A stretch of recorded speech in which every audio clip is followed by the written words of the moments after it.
Hello, ఈరోజు అయితే గోరుచిక్కుడు ఆలుగడ్డ కర్రీ చేస్తున్నానండి.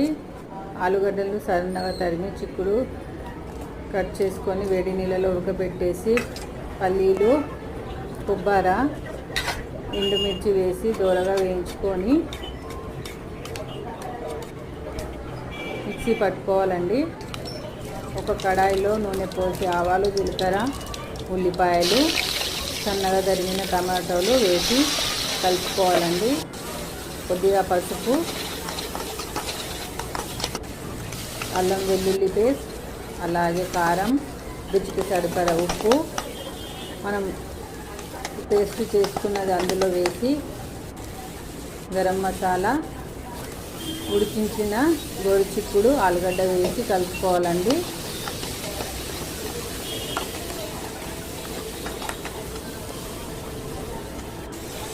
కొన్ని వాటర్ పోసి ఉడకనిచ్చిన తర్వాత మూత పెట్టేసి అంటే గోరుచిక్కుడు ఆలుగడ్డ కర్రీ రెడీ. కొద్దిగా కొత్తిమీర చల్లుకొని మీరు కూడా ట్రై చేయండి. ఎలా ఉందో కామెంట్ సెక్షన్లో కామెంట్ చేయండి. Thank you.